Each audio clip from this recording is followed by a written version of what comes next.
Buenos días. Tantos aplausos me hacen dudar sobre el mentado error tipo 2. Bueno, la charla que voy a dar hoy es sobre la herencia, lo que hicimos y lo más importante, cómo la vemos de cara al futuro y cuáles son las posibilidades que hay en esta perspectiva.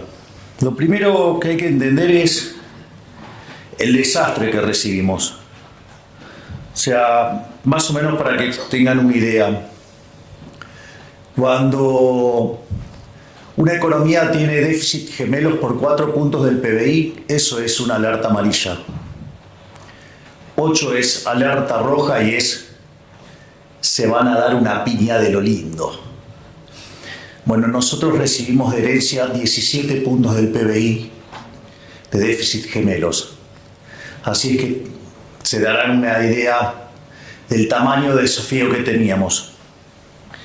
Esos déficits gemelos tenían un déficit fiscal consolidado de 15 puntos del PBI, donde 5 correspondían al Tesoro Nacional y 10 al Banco Central, donde, como si eso fuera poco, la posición de las LELIQs, que podían ser en 30, 60, 90, 120, 180, 150 y 180 días, la habían pasado todas a pases a un día.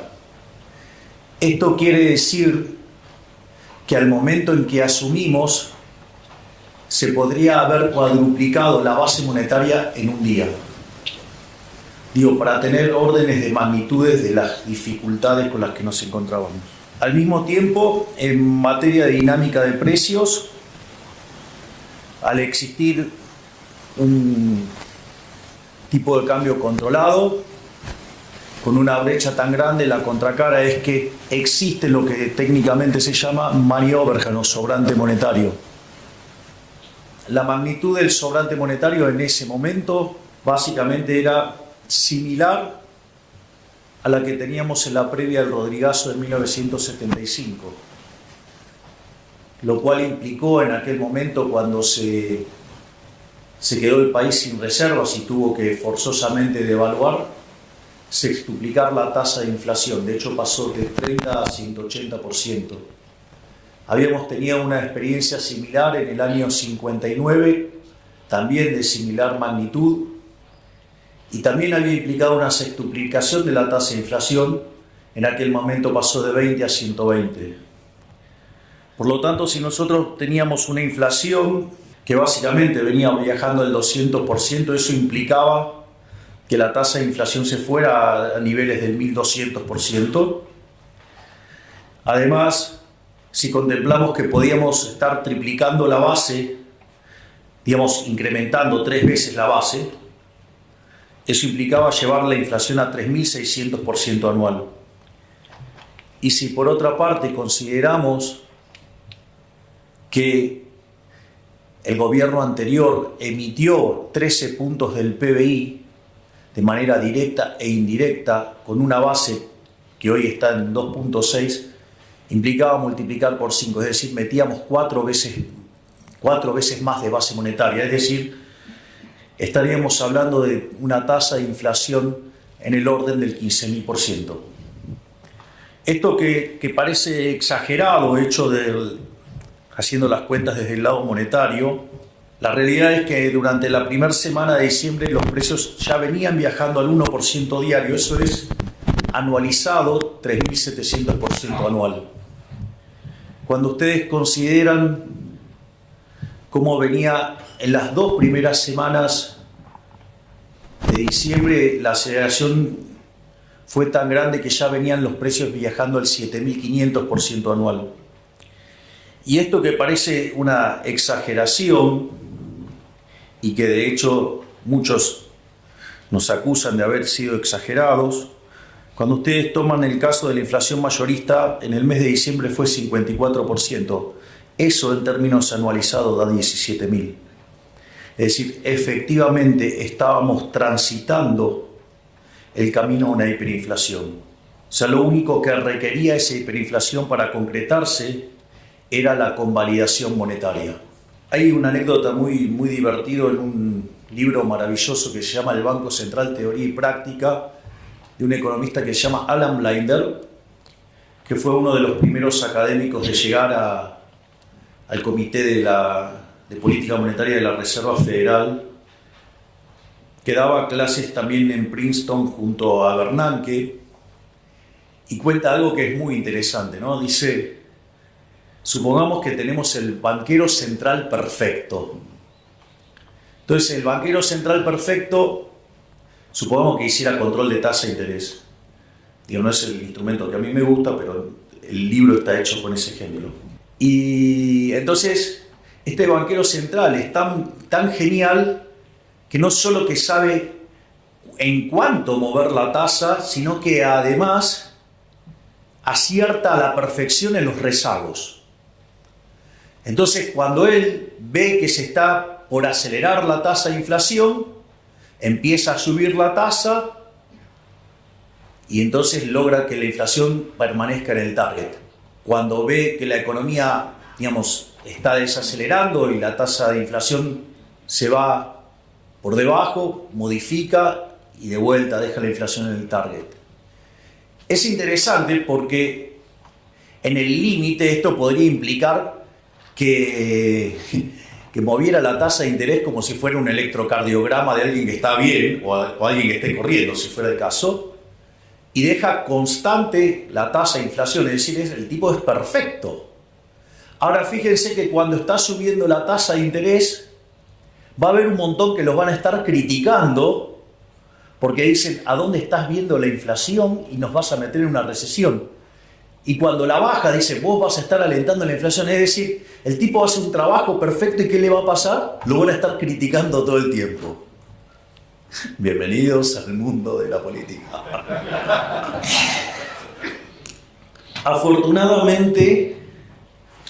Afortunadamente, mi trabajo estudiando la Torá junto a mi queridísimo rabino Axel Banish, que ahora tenemos la fortuna de tenerlo como embajador en Israel, una de las cosas que me contaba era que ya, habiendo salido de Egipto, cada vez que Moisés se levantaba tarde, lo criticaban que estaba haraganeando.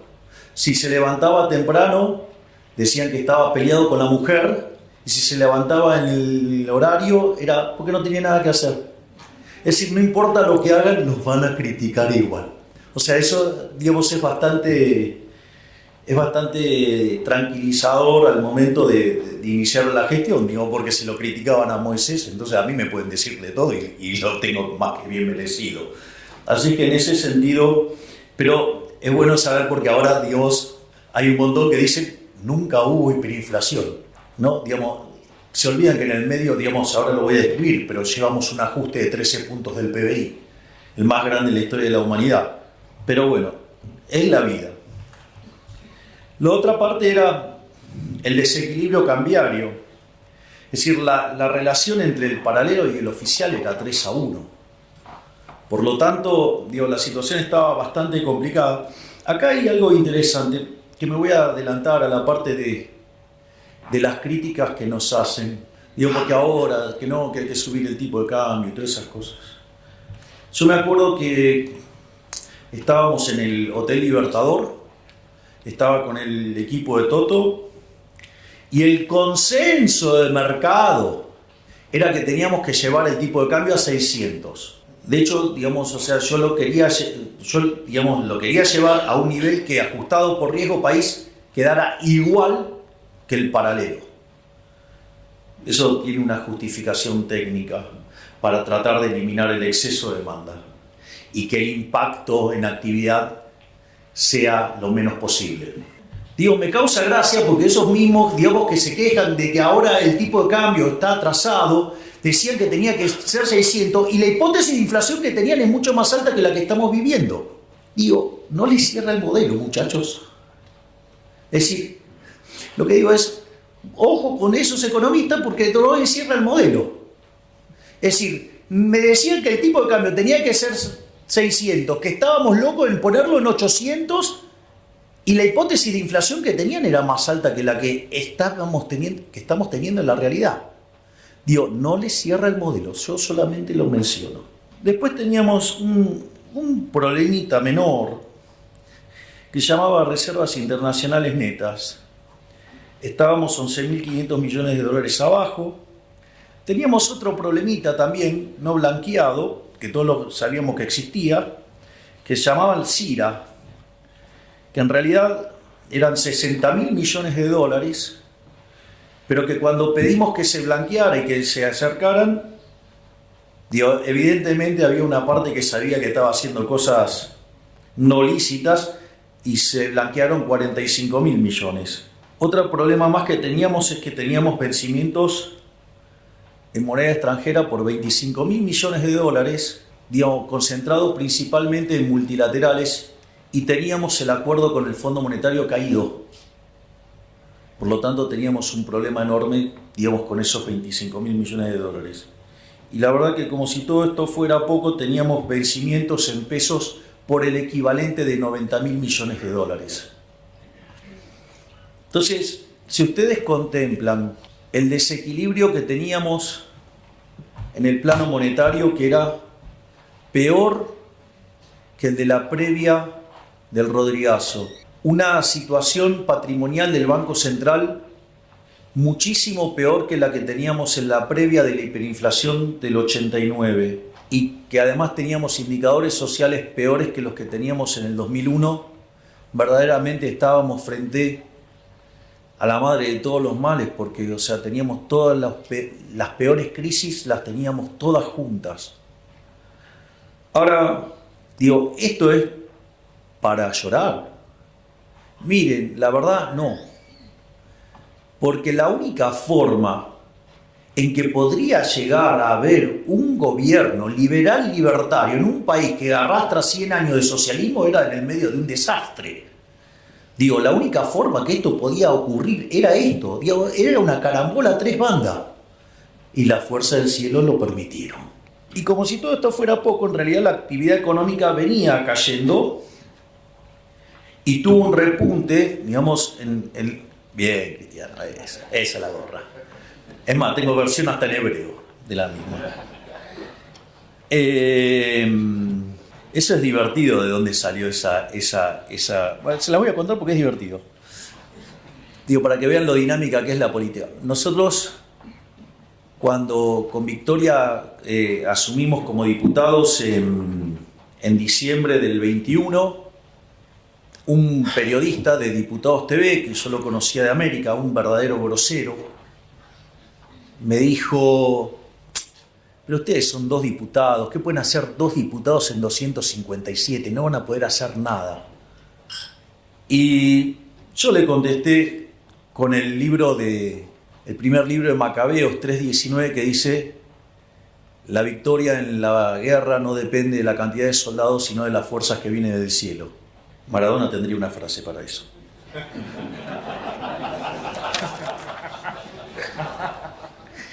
Bien. Naturalmente, frente a este desastre que enfrentábamos, había que tener sin duda un programa de estabilización bien duro y concreto. Esto es divertido porque se la pasaron durante la campaña diciendo que nosotros no teníamos ningún plan, que no teníamos programa económico, que no teníamos nada. Se nos dijeron un montón de cosas, pero en realidad los únicos que decíamos que era lo que había que hacer éramos nosotros. De hecho, yo hasta había publicado un libro que se llamaba El fin de la inflación, donde si lo leen, van a encontrar que está todo contado ahí. Y no dije que lo iba a hacer, además lo estoy haciendo. Eso es más divertido todavía. Entonces, la primera pregunta era: ¿shock o gradualismo? La verdad es que cuando ustedes repasan la historia argentina, todos los programas de shock, salvo el del 59, no solo lograron bajar la inflación, sino que además fueron expansivos. Y además todos los programas gradualistas terminaron mal. Lo otro era: para hacer gradualismo hay que tener tiempo. ¿Ustedes creen que yo tenía tiempo si tenía la posibilidad de triplicar la base monetaria en un día, cuadruplicar la base monetaria en un día. No había tiempo. Pero como si todo esto fuera poco, si ustedes quieren hacer gradualismo, además requiere eso de que ustedes tengan financiamiento. Y Argentina no tenía financiamiento si tenía caído el acuerdo con el Fondo Monetario Internacional. En ese sentido, digamos, la verdad que no había otra alternativa que el shock. Además, yo considero que la única salida es el shock. Eso, digamos, también tiene una explicación. Entonces, en función de esto, nosotros implementamos un programa de estabilización hiperortodoxo bien duro. Digo, al margen de la cantidad de cosas que digan, digamos, muchos economistas, ¿no? Que esto es una transición, que después falta el programa. Miren, si la inflación de diciembre mayorista fue 54%, viene bajando todos los meses, el mes anterior fue 10 y el último fue 5. Si la inflación mayorista, que venía a niveles del 45, la pudimos clavar en 25 y después fue 20, 13, 10 y ahora vamos camino a un dígito, digo, en términos de core seguro. Digo, deberían ser más respetuosos, digo, claramente que hay un plan de estabilización para bajar la tasa de inflación. Digo, que no la vean no es mi culpa, digamos. O sea, un programa de estabilización esencialmente tiene 3 elementos. Tiene una política fiscal. Nosotros hasta le hemos puesto nombre a esa política fiscal. Se llama motosierra y licuadora. O sea, tiene motosierra y tiene licuadora. Es más, muchos de los que nos critican de la calidad del ajuste, a mí me causa gracia porque decían que hacer un ajuste de más de un punto del PBI era imposible. Y nosotros apuntábamos a que en el año 2024 tengamos déficit cero. Y lo hicimos con tanta convicción que obviamente que tenía licuadora y que tenía motosierra, y después creíamos que lo íbamos a poder lograr en el primer trimestre y lo logramos en el primer mes. O sea, enero tuvimos déficit financiero nulo. De hecho, nos criticaron y dijeron que en febrero hasta nos explotaba el déficit primario. Nuevamente, déficit cero. Y les voy avisando que el día 22 voy a estar anunciando los números. Vamos a estar haciendo una cadena nacional, donde además vamos a estar anunciando los números fiscales. Y les aviso que el primer trimestre del año terminó con resultado financiero positivo. Es decir, con lo cual, digamos, a todos esos analistas...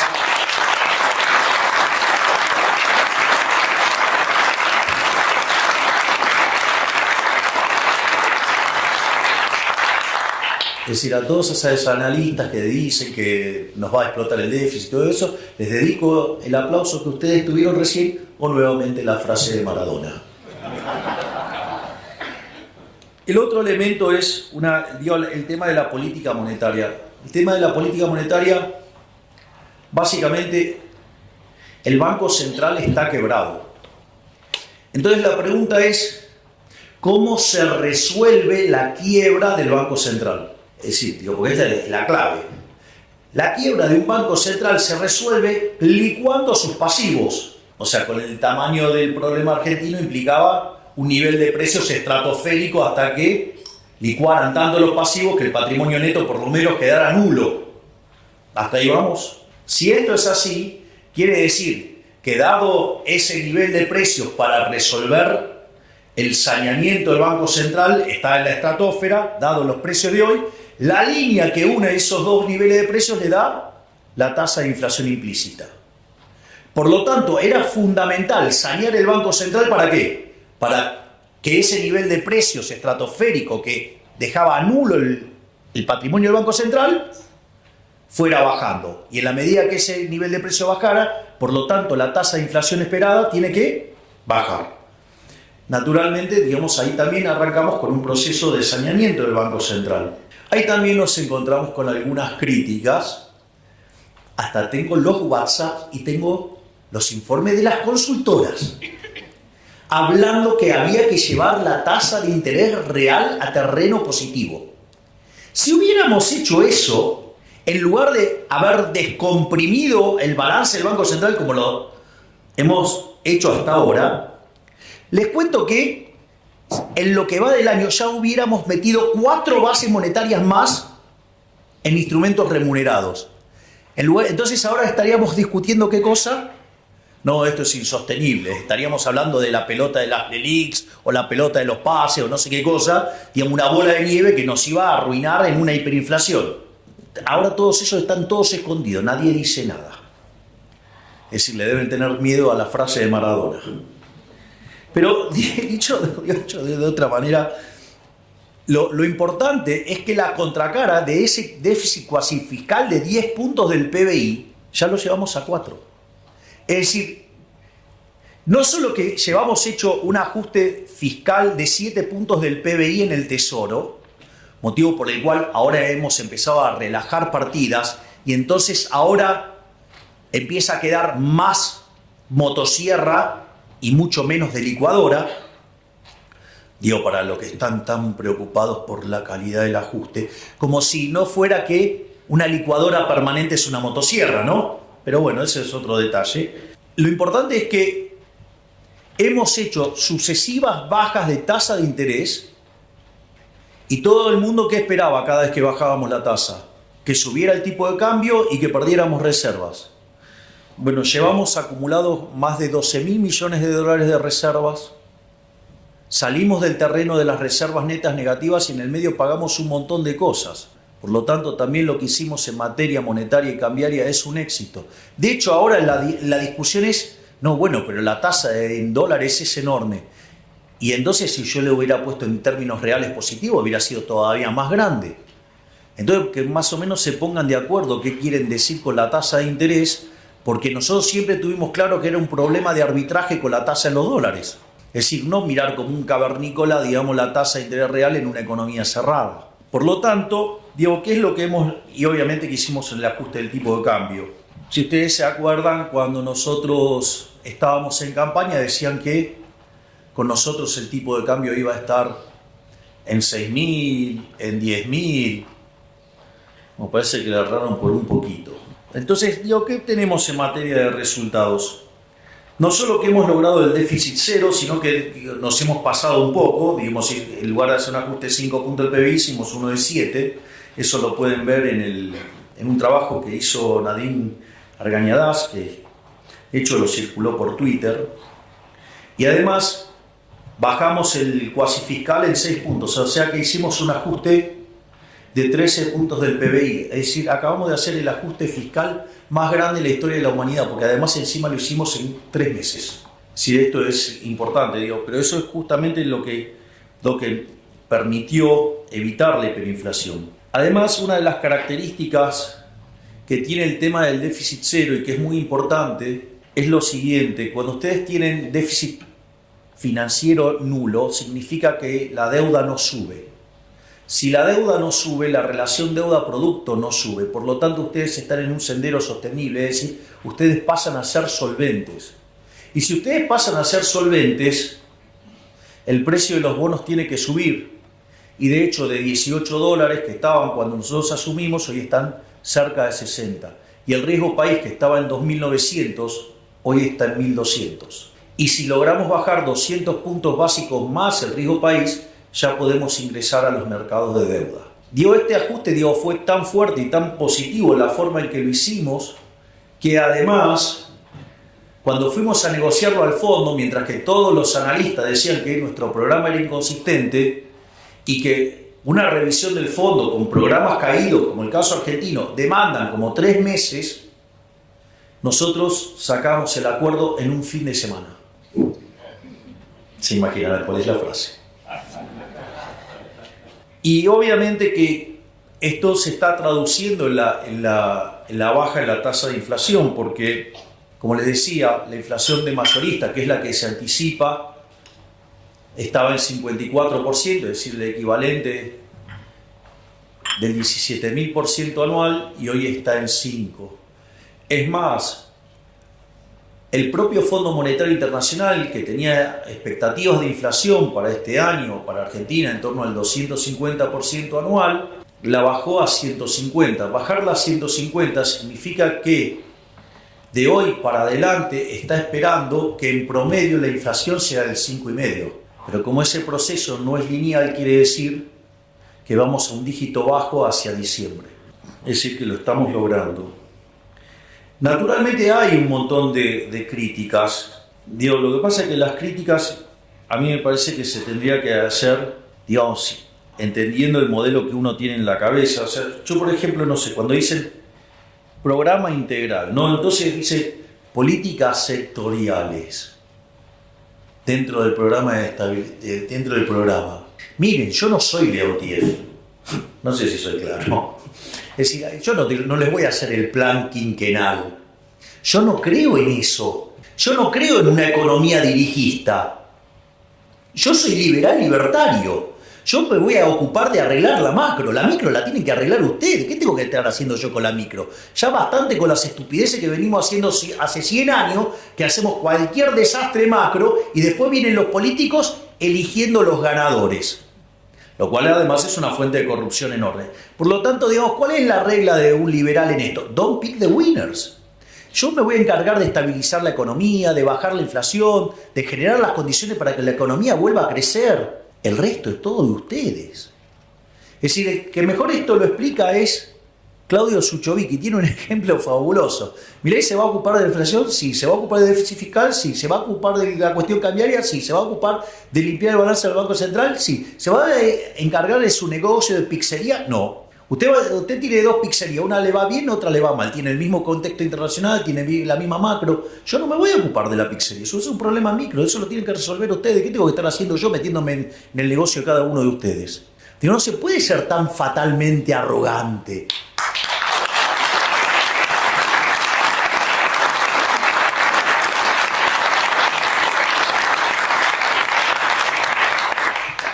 La otra es la política de ingresos. Entonces, claro, ¿pero qué es la política de ingresos? Tocar el precio de tal cosa, el precio de tal otra, el precio de tal otra, el precio, digo, la tasa de interés, los salarios. ¡Ey! Hola, soy liberal libertario. Yo creo en el sistema de precios. Es decir, creo en el sistema de precios. Entiendo que puedo tener un problema transitorio porque estoy pasando de una economía hipersocialista. Digo, tengo 100 años de socialismo. Y entonces estamos haciendo una reforma pro mercado. Hay un montón de desequilibrios de inicio, más el problema adicional que tenemos que evitar una hiper, entonces estamos corrigiendo precios relativos en un contexto de alta inflación. Entonces, y con algunos problemas de base, y con algunos problemas de violentar la propiedad privada antes, entonces puede ser que en algún momento, digamos, haya algunas correcciones vía defensa de la competencia. Digo, todos se están entendiendo de lo que les estoy hablando. Digo, pero salvo cosas así puntuales y que son propias de la transición, esas cosas no van a existir nunca más. Pero antes ustedes tienen que estabilizar la economía y que quede claro el respeto por la propiedad privada. Y no, digamos, que alguien utilizando recursos del Estado vaya tomando posiciones y genere una posición dominante a partir de la estafa del Estado. Y después generar movimientos políticos tocándole a un segmento etario donde hay una gran proporción de votantes. Digo, bienvenido al mundo de la política, es la basura que les estoy describiendo. El tema de la tasa de interés ya lo hablamos. El tema de la sostenibilidad del ajuste, digamos, también hablamos del tema de cada vez queda más la motosierra, queda menos de la licuadora. Digo, el mejor ejemplo es lo que estamos haciendo en materia de jubilaciones. Si hubiéramos dejado las cosas como venían, los jubilados hubieran perdido 2 puntos del PBI. Con lo que estamos haciendo solo van a perder medio punto. Es decir, le estamos devolviendo 1,5 puntos. Y naturalmente la discusión del tipo de cambio. La discusión del tipo de cambio es bastante ridícula. No, porque hay que hacer subir el tipo de cambio. ¿Por qué? Digo, porque si hoy no hay brecha, si no hay brecha, ¿por qué tengo que estar haciendo tocar el tipo de cambio? Es decir, ¿por qué no me gusta el tipo de cambio de mercado? Lo primero que tienen que entender que el análisis ese del tipo de cambio real, lo voy a decir en latín, diría el profe de Pablo, es una pelotudez. Porque agarran y toman una serie del tipo de cambio real. La pregunta es, ¿cuál es el año de referencia? Digo, que alguien me explique por qué toma el determinado año de referencia sobre el que calcula el promedio. Digo, que explique eso. No, eso no lo explican. No solo eso, cuando ustedes se fijan, hay momentos donde el tipo de cambio real queda muy depreciado y hay momentos que queda muy apreciado. Por lo tanto, digamos, algo que tiene ese nivel de volatilidad, calcular el promedio les diría que es otra estupidez del tamaño de una casa. Pero como si todo eso fuera poco, en el momento que ustedes, no sé, calculen un promedio y en algún momento, digamos, el tipo de cambio va a pasar por ahí, tomen ese año. Ustedes podrían decir que en ese año ustedes pueden replicar las condiciones de oferta y demanda de todos los bienes pasados, presentes y futuros que afectaron a la determinación de ese conjunto de precios relativos en Argentina y en el mundo todo en simultáneo, y como si en el medio no hubiera cambiado ni siquiera la composición de oferta de bienes. ¿Y ustedes se dan cuenta del disparate que es hacer eso? Como dice el profe de Pablo, eso es hacer aritmética, eso no es economía. Entonces digo, cuando vienen, le hablan del tipo de cambio real, que esto, que el otro, digo, o sea, ustedes se dan cuenta de la arrogancia que implica, porque implica conocer el vector de precios relativos, pero no solo ahora de Argentina, sino también de todo el mundo. Y entonces ustedes deberían conocer las preferencias, la tecnología y las dotaciones, no solo, digo, presentes, sino futuras, y no solo de Argentina, sino también de todo el mundo. Ustedes se dan cuenta. O sea, y ustedes para tomar una acción de política y para que eso funcionara, ustedes deberían ser omniscientes, omnipresentes y omnipotentes. O sea, deberían ser Dios. Digo, ¿por qué carajo creen que Hayek le puso La fatal arrogancia a ese libro? Porque es un poquito, digamos, pretencioso, ¿no? Es decir, bueno, el que levanta la manito así, digamos, se cree que está en esa condición. Digo, un día de esto le voy a decir, tráeme un café, digo, porque digo, o sea, pero bueno, nada, ya saben de quién estoy hablando. Bueno, son cosas que pasan. Entonces, esto es todo lo que tiene que ver con la parte de estabilización. Ahora, obviamente, digo, no es todo estabilización, ¿no? O sea, en algún momento tenemos que empezar a crecer. Entonces, digo, para empezar a crecer ahí entra a jugar un rol importante las reformas estructurales. Entonces, pero hay una cosa muy importante que es entender la naturaleza de las reformas estructurales. Esto lo explicó Toto de una manera magistral cuando hizo el primer discurso sobre las características del programa. En ese discurso, digo, él lo explicó a la perfección y es, si ustedes se fijan, todo el entramado regulatorio y de restricciones y todas las porquerías que tenemos y el entramado legal son consecuencias de ir sobre los efectos y no sobre las causas. Es decir, la causa del problema es siempre la misma.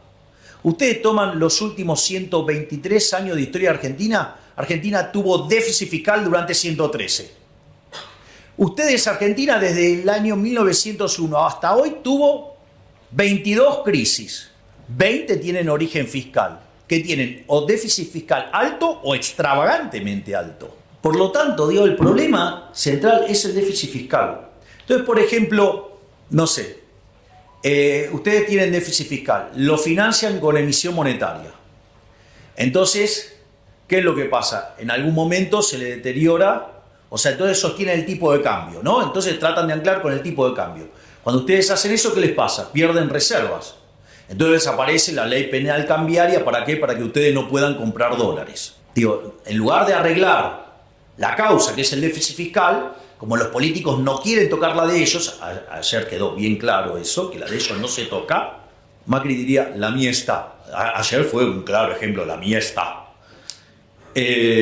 Por suerte los argentinos están reaccionando. Entonces, en ese contexto, ustedes se encuentran con esa situación. O por ejemplo, financian el déficit con emisión monetaria, generan deuda. Emisión monetaria, generan inflación. Entonces empieza a haber inflación. ¿Qué hacen? Controles de precios. Ejemplo, la ley de góndola. ¿Sí? Ahora, ¿qué pasa cuando ustedes controlan precios? aparece el desabastecimiento. Entonces, ¿cómo contesta la política? Con la ley de desabastecimiento. Es decir, se le van los dólares, entonces ponen controles de capitales. Y entonces el que fuga, digamos, ya es un delincuente. Es un héroe. El que fuga es un héroe. Digo, logró escaparse de la garra del Estado. No, ustedes se ríen, pero digo, yo lo veo así. Digo, o sea, digo, ¿qué le recomendarías a tu cliente? Digo, yo ahora me pongo el traje de economista. Digo, compra dólares. ¿No? Digo, bueno, digo, eso después se figura como fuga. Y la verdad es que si lo compran en negro, mejor. Porque así no tienen que pagar un montón de impuestos estúpidos que hay. Digo, ¿todo para qué? Para financiar a los que se levantan la manito para, y a que le hace de querusa, digamos, para financiar a esos inútiles.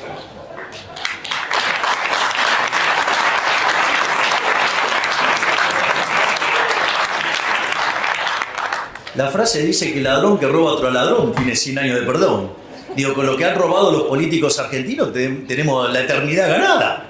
Entonces, la realidad es que cuando ustedes se fijan, nuestro programa económico que tiene, digamos, la pata fiscal, la pata monetaria y la pata cambiaria, donde hay un ancla nominal, no es que no hay ancla nominal. Esa es otra estupidez que decían. No, acá no hay ancla nominal. Miren, desde que nosotros llegamos, la base monetaria prácticamente no ha cambiado. Y emitimos un montón para comprar los 12.000 millones de dólares. Nos habían dejado un regalito que se llamaban unos puts en el Banco Central que nos dispara emisión endógena. Estaban los pasivos remunerados. ¿Y con qué compensamos? Compensamos con BOPREAL y compensamos con resultado fiscal. Y eso hace que la base monetaria no cambie. Hoy tenemos reservas internacionales netas nulas y tenemos la misma base monetaria. Ese es el ancla. El ancla es la cantidad de dinero. Es más, si ustedes se fijan, que siempre se los queja se los tacha de muy agresivos al fondo con el tema a la velocidad que puede bajar la inflación, reconocieron que la estamos bajando más rápido. Es más, algunas críticas me resultan bastante graciosas entre el tipo de cambio y la inflación, porque durante la convertibilidad, que tardó 20 meses en estabilizarse la tasa de inflación hasta ser un país serio en términos de inflación con el tipo de cambio fijo, hoy la tasa de inflación baja mucho más rápido que durante la convertibilidad. Y eso tiene una explicación. Porque ustedes durante la convertibilidad tenían dinero endógeno. El dinero endógeno asociado al aumento de la demanda de dinero. Cuando ustedes querían demandar pesos, ¿qué hacían? Entregaban dólares y el Banco Central les daba pesos, ¿sí? Entonces el aumento de la demanda de dinero tenía como contrapartida, ¿qué cosa? Un aumento de la oferta de dinero. Y eso hace que entonces ustedes dejaban el mercado de dinero todo el tiempo en equilibrio y lo único que restaba era ¿qué? La readecuación de los precios relativos por los dos quilombos hiperinflacionarios anteriores, ¿no? Digamos, la hiper de Alfonsín y la hiper de Menem. Entonces, cuando se terminaron de corregir todos esos problemas de precios relativos, la inflación desapareció, porque ustedes mantenían en equilibrio el mercado monetario. Nosotros también mantenemos el equilibrio del mercado monetario, pero sin emitir, con lo cual todos los aumentos de demanda de pesos van contra ¿qué? Contra caída en el mercado de bienes. Por lo tanto, el nivel al cual la tasa de inflación baja es muchísimo más rápido. Ahí está la explicación. No era tan difícil. Solo lo único que hay es poner un poquito de cabeza.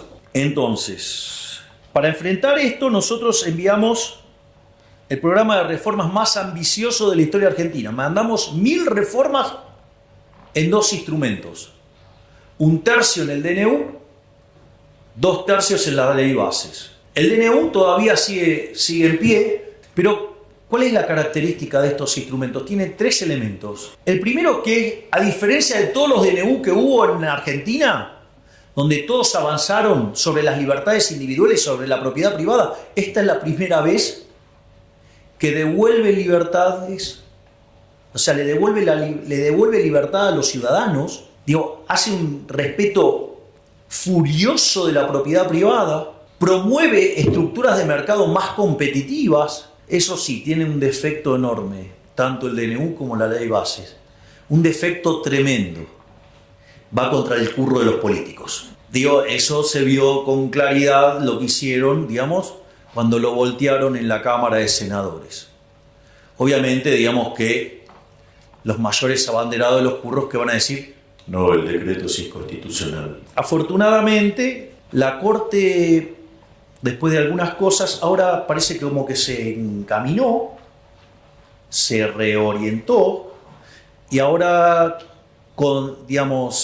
falló en 2 casos a favor del DNU. No es suficiente todavía, pero es un buen inicio. En cuanto a la ley base también tiene los mismos conceptos, pero eran cosas que no podían salir por decreto, sino que tenían que pasar por el Congreso por el tipo de cosas que implicaba. Entonces, cuando nosotros nos sentamos con los gobernadores en Casa Rosada, una de las cosas que yo les propuse a los gobernadores era arreglarles el problema fiscal que tenían. Y eso estaba en el capítulo 4 de la ley de bases. Ahora, ¿qué es lo que sucede? Los gobernadores, en lugar de entender eso como un acto de buena voluntad, lo entendieron como un signo de debilidad. Frente a ese caso, ¿qué empezaron a hacer? Empezaron a hacer un desastre en materia de fiscal. Entonces, ¿qué es lo que pasó? Nosotros sacamos el capítulo 4 de la ley de bases. ¿Cómo lo leyó el círculo rojo, que cada día está más analógico? Esta es una derrota de Milei. Salió Toto y explicó, bueno, si ustedes no quieren dejar el capítulo 4 como estaba y hacen un desastre fiscal como el que están haciendo para que nos peguemos la piña de acá a 6 meses, nosotros levantamos el capítulo 4. Pero si nosotros levantamos el capítulo 4, ustedes van a terminar haciendo un ajuste fiscal más grande que el que están dispuestos a hacer. Ahora volvió la ley de bases. Adivinen qué tiene. El mismo capítulo 4. ¿Quién ganó? Tengan cuidado con estos muchachos que están muy analógicos, que no, parece que no entienden bien cómo funciona la política. No solo eso, sino que además, después pasó el resto de la ley de bases, fue aprobada, y después la empezaron a desguazar. Qué interesante, porque los fondos fiduciarios tenían más de 20 años, se enteraron ahora que existían. Teníamos todos los campeones del republicanismo, de la anticorrupción y todo, pero nunca pasó nada con eso. Se descubrió ahora, como todas las cosas que estamos descubriendo todo el tiempo desde el Ministerio de Capital Humano, ¿no? Donde, por ejemplo, hemos encontrado que la mitad de los que recibían fondos, los comedores no existían, eran comedores fantasma. O comedores que decían que tenían capacidad para que recibían a 500 personas, en realidad recibían 50. O los que pedían los bolsones de comida y que no querían que se dejara constancia de los DNI de los que recibían esos bolsones.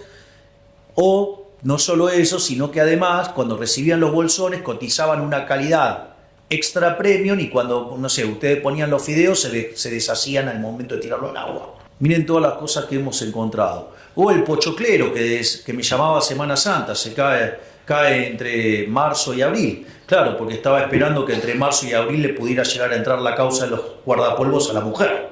Interesante todo lo que estamos encontrando. Y cómo, se abusan, de los más vulnerables para esto. Es más, fíjense, uno de los grandes triunfos que nosotros tuvimos, lo primero que recibimos fue una crítica. Yo recuerdo que todo el mundo se ha pasado pataleando contra el tema de los gerentes de la pobreza. Una de las cosas maravillosas que hizo la ministra Petovelo, nosotros teniendo conciencia de que la parte más complicada iba a ser entre la primera parte del año, cuando estuviera operando a full el ajuste fiscal, porque íbamos a estar generando ahorro sin contrapartida de inversión y eso iba a hacer caer la actividad económica, el empleo, los salarios reales, iba a haber más pobres y más indigentes, porque sincerar la economía no es gratis. Es decir, 20 años de populismo no es gratis. O sea, sobre el final del gobierno de Menem, el salario promedio era de $1.800. Ustedes lo ajustan a hoy, son $3.000. Cuando nosotros asumimos estaba en 300. Es decir, se había perdido 90% de los ingresos en dólares. No es que las tarifas son caras y todas esas cosas. El problema es que somos tan miserables, tan pobres, que no podemos pagar ni siquiera las subsidiadas. Es decir, el problema no es un problema de cuánto está la tarifa, el problema es de cómo nos destruyeron los ingresos los populistas. Pero, se la pasaban haciendo gala de keynesianismo. No, hay que consumir, hay que consumir. Claro, hay que consumir implica que ahorran menos. Si ahorran menos, invierten menos. Si invierten menos, digamos, no aumenta el stock de capital per cápita, no aumenta la productividad, no aumentan los salarios. Bienvenidos, somos pobres. Entonces, digo, no es gratis, no es gratis, o sea, no es gratis. O sea, 20 y pico de años de populismo no es gratis. Pero, siguiendo con el tema de... Y ahí empezaron a destrozar la ley bases y bueno, la bajamos. ¿Cómo lo entendió los analógicos del círculo rojo? Otra derrota de Milei. Y siguen sin entender el principio de revelación, quedaron todos expuestos. Es decir, si yo soy un abanderado de que no se toque, por ejemplo, las remuneraciones. Nosotros tenemos congeladas las remuneraciones desde enero, por orden mía. Lo que pasó ayer, ¿es una derrota de Milei? Es un triunfo bárbaro, digo, los vamos a arrasar en el 2025. Digo, la gente le está sacando la careta a estos delincuentes que lo único que les importa es estar en política para afanar. Es buenísimo.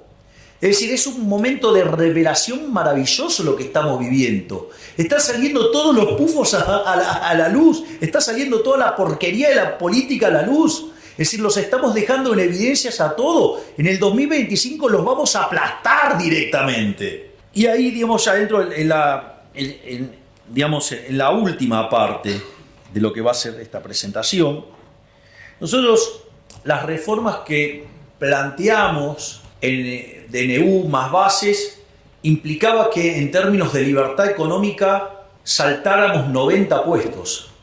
Es decir, pasáramos a estar como Alemania. Es decir, nosotros en 20 años nos íbamos a parecer a Alemania. Pero como la política no quiere dejar de robar, atenta contra el DNU, atenta contra la ley base, le saca pedazos. ¿Para qué? Para que no toquen sus negocios.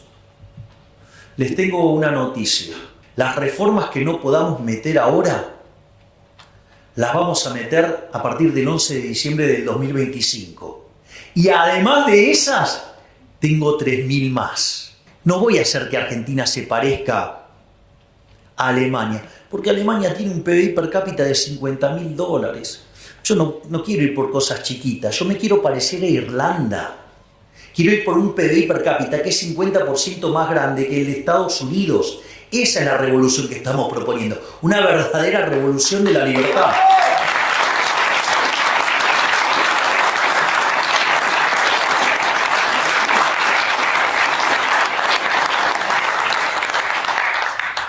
Y en ese sentido, hay algunas cosas que resultan interesantes porque es cierto que en el medio del ajuste que estamos haciendo, el 75% de los argentinos entiende que estamos peor. Es decir, entienden claramente que estamos peor. Pero ¿qué es lo más maravilloso? Que cuando nosotros asumimos, solamente el 20% de los argentinos creían que de cara a un año íbamos a estar mejor. Eso en el mes de febrero trepó, en enero trepó a 20, a 30 quiero decir. En marzo, digamos, ya estaba en 40 y hoy estamos en 50. Es decir, hoy ya la mitad de los argentinos percibe que de acá a un año vamos a estar mucho mejor. Y eso no es menor. Además, el 70% de los argentinos está convencido que vamos a exterminar la inflación. Es decir, nada más que hay 50 puntos que consideran que lo vamos a hacer en un año y 20 puntos, digamos, que consideran que lo vamos a hacer en 2. Es más, si hoy fuera el balotaje, pese que le pese a algunos, hoy lo ganaríamos por más diferencia. Lo ganaríamos 58 a 42, lo ganaríamos por 16. Pero no solo eso, porque cuando ustedes van a esa votación de los 58, lo que es más interesante, 48 puntos estarían en la primera vuelta. Es decir, ganaríamos en primera vuelta, porque quien más intención de voto tiene después de nosotros es Cristina Fernández de Kirchner con 20. Y no es cierto que de esos 10 puntos incrementales entre la primera vuelta y el balotaje saquemos 0. Por lo tanto, estaríamos arriba de los 50 puntos. ¿Esto qué quiere decir? Que sin lugar a dudas, a partir del 11 de diciembre, vamos a hacer todas las reformas que queden pendientes, más las 3.000 que tenemos en carpeta, más todas las otras que estamos diseñando y que también vamos a aplicar. Es decir, vamos a hacer de Argentina una verdadera Argentina liberal que sea potencia y que sea grande nuevamente de acá a 35 años.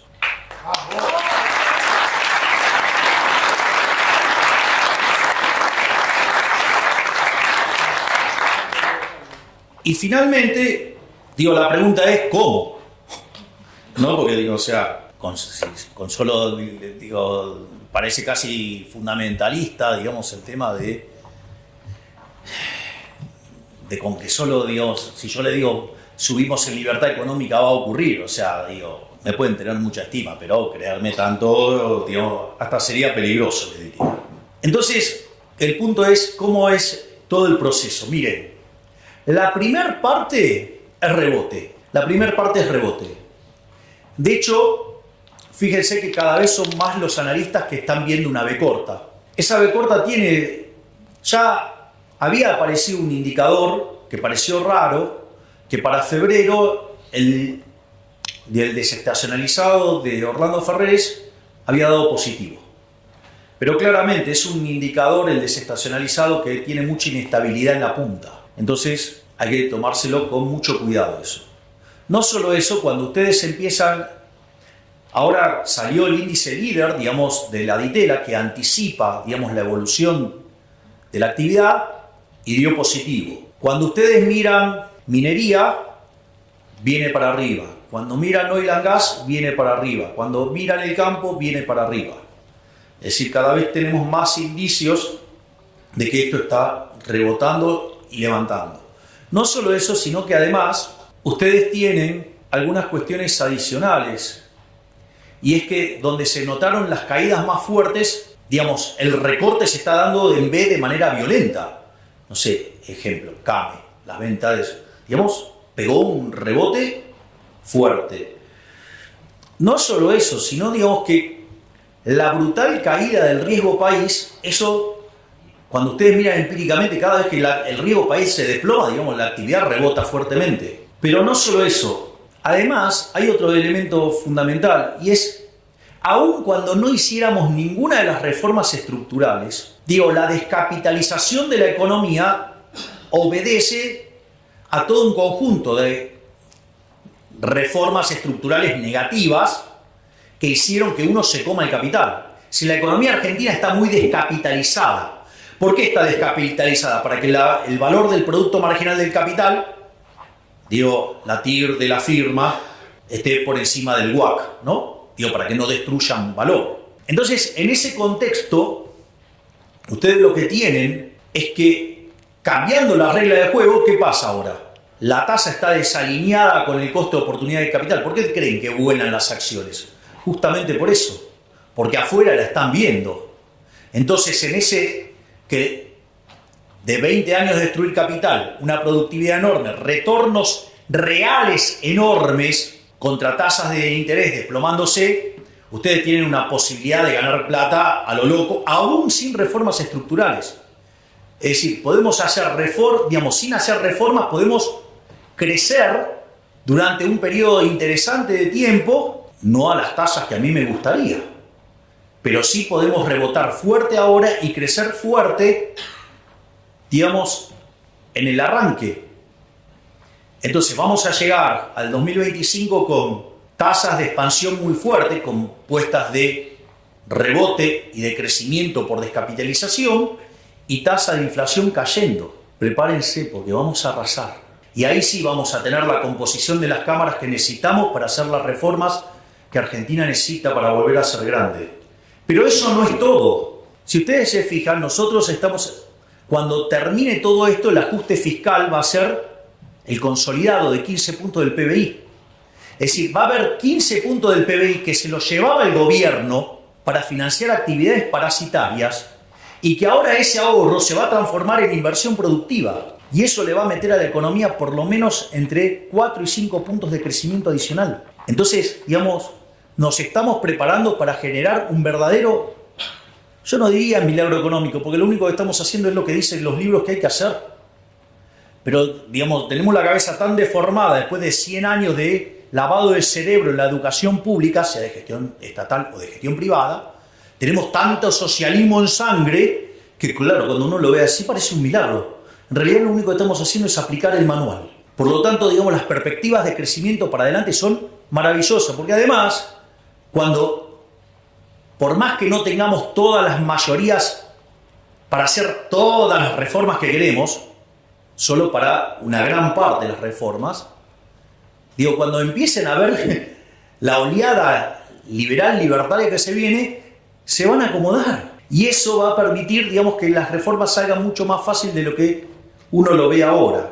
Pero esto es solo una parte de la historia. Es decir, está, digamos, yo lo que les acabo de decir es toda la configuración macro que hace que Argentina sea un excelente caso de negocios. A ver, si lo voy a poner en estos términos, si yo voy comprado en activos de larga duration en Argentina con caída de tasa de interés, gano un montonazo, ¿sí o no? Imagínense si además son reales, con lo cual, digamos, no ajustaron, con lo cual tienen para ganar un montón, con lo cual hay una oportunidad de entrar a hacer negocios de infraestructura y de un montón de cosas para ganar un montón de plata. No solo eso, es importante también que tengan conciencia que nosotros, nuestras líneas de análisis económico tienen 3 bloques. Hay un primer bloque que es la coyuntura, es decir, ustedes ahí lo van a encontrar a Toto, lo van a encontrar a Pablo Kirno, lo van a encontrar a Santiago Auxil, son los que se ocupan de la macro, de la coyuntura. Después está la segunda línea de análisis, esto no es una cuestión de orden, es una cuestión, digo, de exposición, que es el tema de las reformas regulatorias, las reformas estructurales, la agenda de la libertad.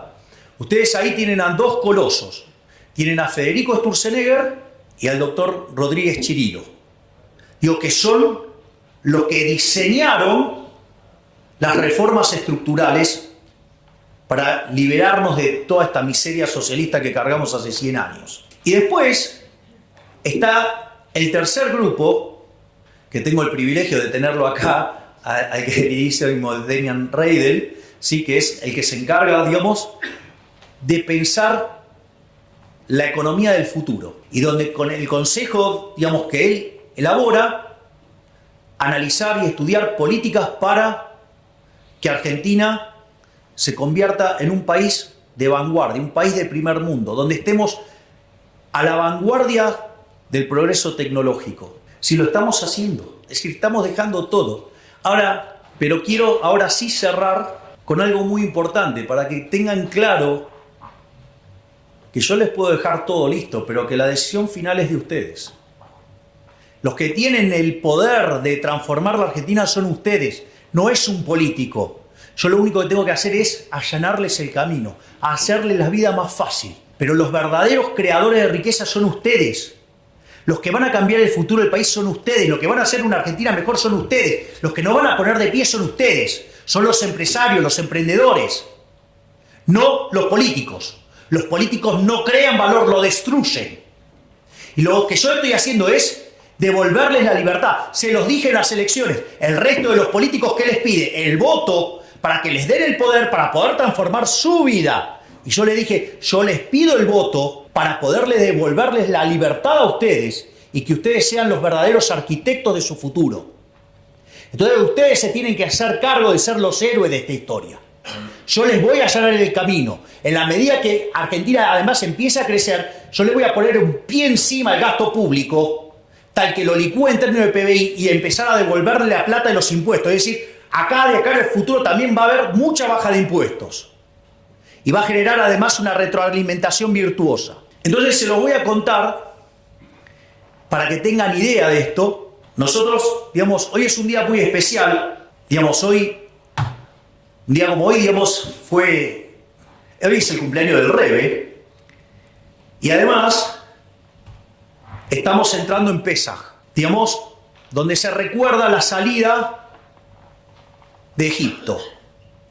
Pero esto es muy interesante, porque después de las 10 plagas que caen sobre Egipto y todo lo que pasó, Moisés lleva al pueblo hasta el Mar Rojo y le piden que lo abra. Y, digamos, Moisés golpea el báculo y le dice, abrilo. Y le dice, que se manden. No. Dice, no, que lo abra y entramos. Y le decía, no.